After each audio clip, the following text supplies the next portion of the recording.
When automotive manufacturers introduce a new model, one might expect it to be all new. Although the 2019 Honda Passport marks the revival of a model name Honda last used 16 years ago on a mild off-roader that was really a badge-engineered Isuzu Rodeo, its real mission is to bridge the gap in Honda's lineup between the compact CR-V and the three-row Pilot. This all-new Passport is pretty much mechanically identical to its Pilot stablemate, only shorter and without the wayback bench seat. This is no bad thing, if not exactly new. Motivation comes from Honda's ubiquitous 280 horsepower SOHC 3.5-liter V6 floor. The accelerator and the i-VTEC indeed kicks in. The sole transmission available is the recently updated ZF Source 9-speed automatic. It now downshifts with a bit more urgency, but we sense there's still some crisper snap hidden away in the box. Even with Utah's oxygen-thin air sapping horsepower, the powertrain combination felt more than adequate for the Passport,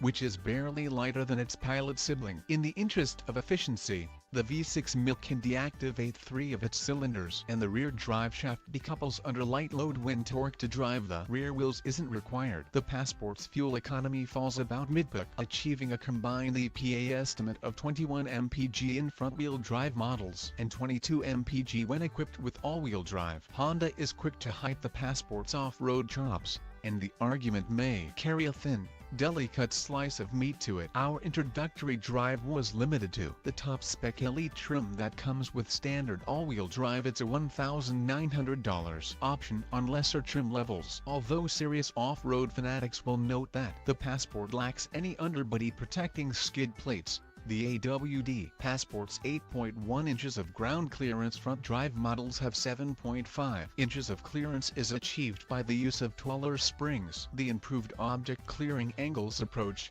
breakover, and departure provide more rock creeping ability than Passport owners are likely to need, and the trucklet proved capable of mild off-road excursions along Moab's less traveled paths. When equipped with all-wheel drive, the intelligent variable torque management i-VTEC features normal, sand, snow, and mud drive mode settings that masterfully redirect torque to the wheels that need it. The i-VTEC system also provides real torque vectoring through the rear differential, not some brake-based system, which allows it to send 100% of the torque directed to the rear axle to either rear wheel when needed. All Passports come with 20-inch wheels, and the 265/45 R20 Continental Cross Contact LX Sport rubber. On the Elite models we drove conquered sand, mud, ice, and broken rock with relative ease, though they might not be the most ideal size for serious off-road adventuring. The Sport and XL are fitted with 245/50 R20 tires. The wheels look handsome,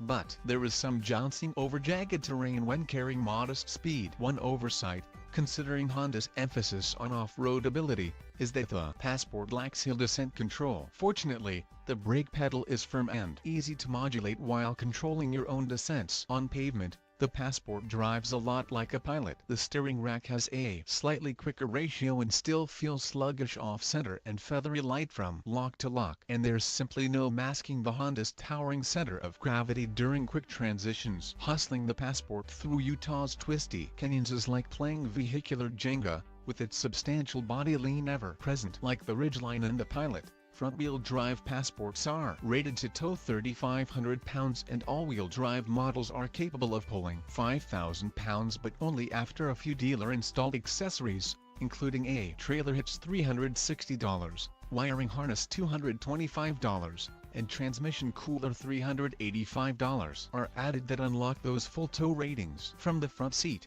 the dashboard, the steering wheel, and the center console are reminiscent of the Pilot's because they are shared. The front chairs and their accompanying armrests provide a high level of comfort. The rear seat bottom slides fore and aft, and the backrest tilts, so it's equally accommodating. The Passport's boxy interior is a boon for cargo volume, boasting an abundant 78 cubic feet with the rear seats folded and 41 cubes with them upright. There's also generous amount of stowage beneath the rear load floor. The base level Passport Sport starts at $33,035 and includes LED lighting at all 4 corners, remote start, and a small infotainment screen. The $37,455 XL trim adds an 8.0-inch touchscreen with Android Auto and Apple CarPlay compatibility, leather upholstery, and a power liftgate for $40,325.